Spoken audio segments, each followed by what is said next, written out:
Creating greater intimacy is uncomfortable. We could also say creating greater sex or creating better sex or having more better sex is uncomfortable. What does that mean?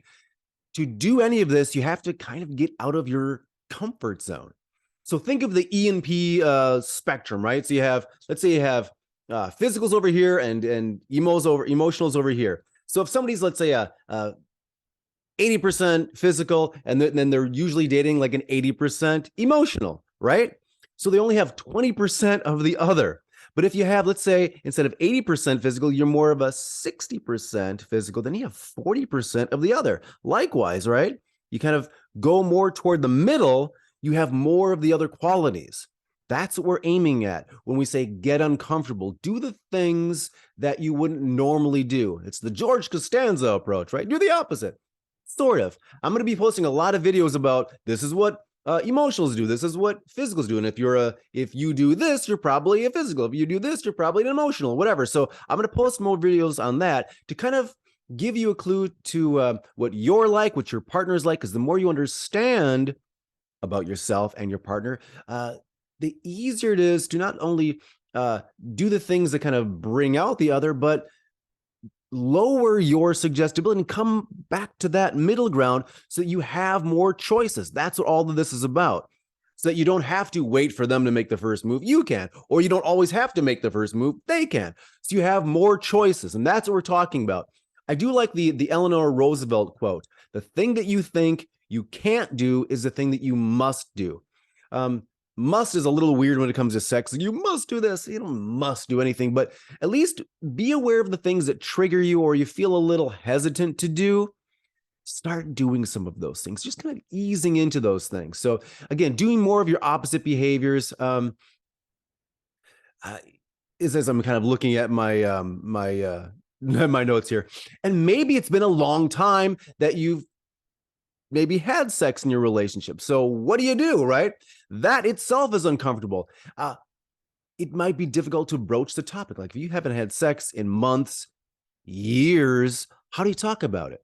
Well, if you've been together with this person for years, maybe many, many, many years, you know them better than yourself probably, right? Just bring it up. Just, you know, I call it sometimes meta talking. Just say, hey, this is going to be really awkward. Hey, there's an elephant in the room and it's sex or whatever it is, right? You know your partner. You know the best way to bring it up. Maybe there's humor involved. Humor is often great. Again, not during when you're naked, although you're probably not naked because you haven't had sex for a while. So you're just doing whatever and just bring it up. Just talk about it. Just let all of that stuff go as far as, oh, it's embarrassing. It's uncomfortable. I don't know how to do it. It's going to be weird, whatever. It's been so long. Who cares? You know, an adventure, a journey starts with a single step, right? It actually starts with a thought in your mind right now. Decide to do it. So just like, as I say, meta it, meaning, or meta it, just talk about, hey, you know what? This is going to be weird. I don't even know how to talk about this, but we haven't had sex in 3 years. I'd like to start doing it. How should we do it? There's this guy making these videos. If you haven't seen him, maybe we should watch them together, or you can watch them on your own, whatever. Just talk about it. This is what I've talked to people as far as like dating, where like they'll like, well, I don't know how to talk to people. I don't know how to meet people. I say, walk up to somebody that you find attractive and say, this is going to be really, really weird. I feel uncomfortable. I find you attractive. I don't know what else to say. And just go from there, right? Just throw it out there. See what happens. Make mistakes. You can say, I'm going to make a lot of mistakes. I'm going to say stupid things, but hey, that's what happens. That's why I do these videos and I don't have a script. I look down at my notes. I make mistakes. I keep going. I don't make any cuts, right? I misspeak. Who cares? Keep it in. Same thing when you're having that conversation that's been so difficult. I'm going to do another video on that as well, or maybe a couple of videos on specifically what you might try, but just jump in and give it a shot, right? And for any of these things, sometimes people need extra help.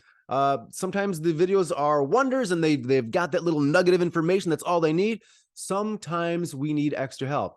If you want it from me, reach out to me. We can do a free strategy call and get this thing handled, right? Or at least see if it's something we can get handled together. So if you need some assistance, reach out to me. Otherwise, watch these videos, watch them together with your partner.